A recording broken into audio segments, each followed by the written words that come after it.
கேரளா கொல்லம் பகுதியில இருக்கிற பரவூர் கிராமத்துல சுதர்சனன் பிள்ளைன்றவரு வாழ்ந்துட்டு வர ஜூன் 5, 2021 அன்னைக்கு விடிய காலையில அவர் வீட்டு வெளிப்புறத்துல இருந்து ஒரு குழந்தை அழுகிற மாதிரியான சத்தம் அவரு கேட்டிருக்கு. அப்படி வீட்டுக்குள்ள இருந்தவரு குழந்தையோட அழுகை சத்தமா அல்லது பூனையோட சத்தமான்றது தெரியாம ஒரு குழப்பமான சூழல்லையே வீட்டுக்குள்ள இருந்தவரு வெளிப்புறத்துக்கு வந்து பாத்திருக்காரு. அப்படி பார்க்கும்போதுதான் அவர் வீட்டு வாசல்ல பிறந்த தொப்புள் கொடி கூட அறுபடாத ஒரு குழந்தை கத்திட்டு இருக்கத பார்த்து அதிர்ச்சி அடைகிறாரு. உடனடியா அந்த குழந்தையோட தொப்புள் கொடிய அறுத்துட்டு அந்த குழந்தைய சமாதானப்படுத்துறாரு. அதன் பிறகு அக்கம் பக்கத்துல இருக்கிறவங்க கிட்டயும் போலீஸ்க்குமே தகவல் கொடுக்கறாரு. உடனடியா அந்த குழந்தைய மருத்துவமனையிலயும் சேர்க்கிறாரு. சுதர்சனன் கிட்ட தகவலை வாங்கிட்ட போலீஸ் அவங்களுடைய விசாரணைய தொடங்க ஆரம்பிச்சாங்க. போலீஸ் முதற்கட்ட விசாரணைய அந்த குழந்தை மீட்கப்பட்ட இடத்துல இருந்து ஆரம்பிச்சாங்க. அந்த சுற்றுவட்டார பகுதியில இருக்கிற பெண்கள் கிட்ட விசாரணை நடத்தினாங்க. ஆனா அங்க இருக்கிற பெண்களுக்கு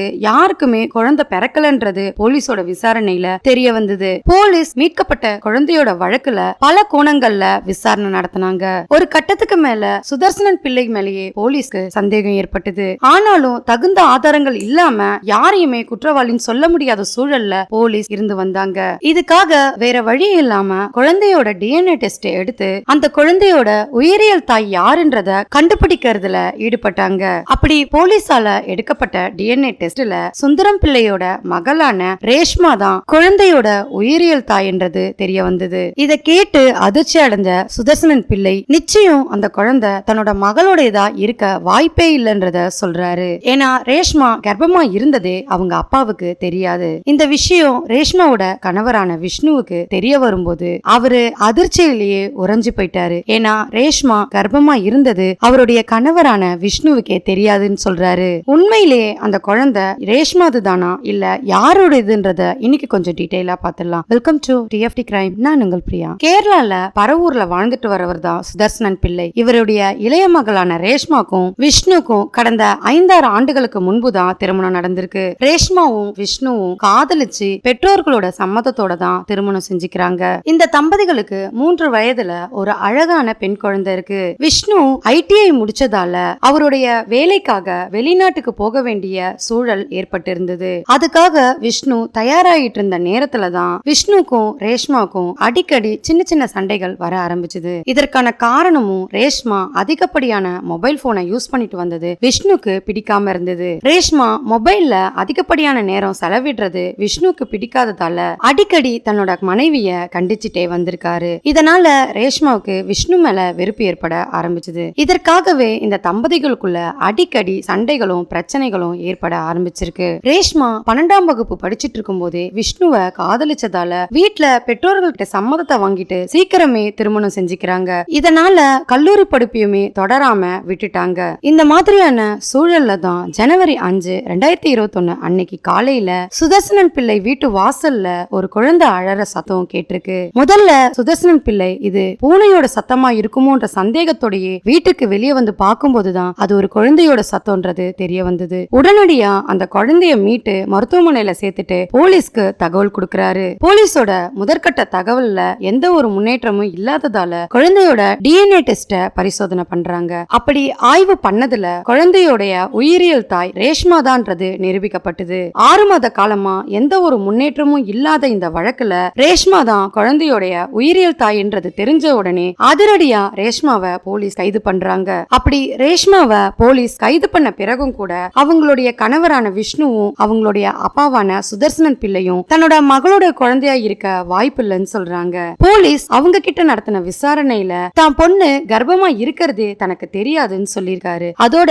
விஷ்ணு கிட்ட நடத்தப்பட்ட விசாரணையில விஷ்ணு தனக்கும் தன்னோட மனைவிக்கும் அண்டர்ஸ்டாண்டிங்கான ஒரு வாழ்க்கை இல்லைன்றத போலீஸ் கிட்ட வாக்குமூலமா கொடுத்திருக்காரு. ஏன்னா மொபைல் போன்களாலேயே எங்க 2 பேருக்கும் அடிக்கடி சண்டைகள் ஏற்படுறதா சொல்லியிருக்காரு. அதோட 10 மாத காலமும் ரொம்ப தளர்வான ட்ரெஸ்ஸையுமே அவங்க அணிஞ்சு வந்ததாலேயே தனக்கு ரேஷ்மா கர்ப்பமா இருக்கிறது தெரியாதுன்னு சொல்லியிருக்காரு. அதோட குழந்தைய தன்னோட மாமனார் தூக்கும் போது கூட ரேஷ்மா எதுவும் தெரியாதது போலதான் தான் பக்கத்திலேயே நின்னுட்டு இருந்ததா வாக்குமூலத்துல சொல்லியிருக்காரு. இதனாலேயே ரேஷ்மா மேல தனக்கு எந்த ஒரு சந்தேகமே ஏற்படலன்னு சொல்லியிருக்காரு. அதே போல குழந்தை மீட்டப்பட்ட நாளுக்கு முந்தைய நாள் ரேஷ்மா தான் வேலையை முடிச்சிட்டு வரும்போது வீட்டு கதவையே ரேஷ்மா தான் திறந்து விட்டாங்க.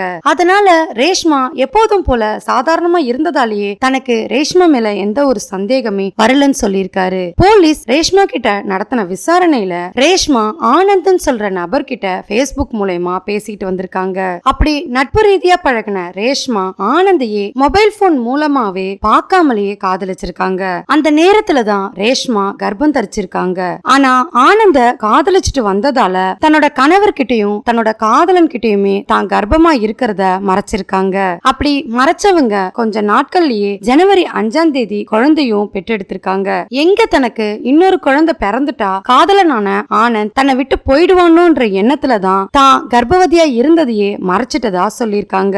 அதோட தனக்கு ஏதும் தெரியாதது போல தான் வீட்டு வாசல்லையே அந்த குழந்தைய போட்டுட்டதாவும் சொல்லிருக்காங்க. அதன் பிறகு குழந்தைய மீட்டு மருத்துவமனையில சேர்த்த பிறகுதான் குழந்தை இறந்து போனது தெரிய வந்ததா சொல்லிருக்காங்க.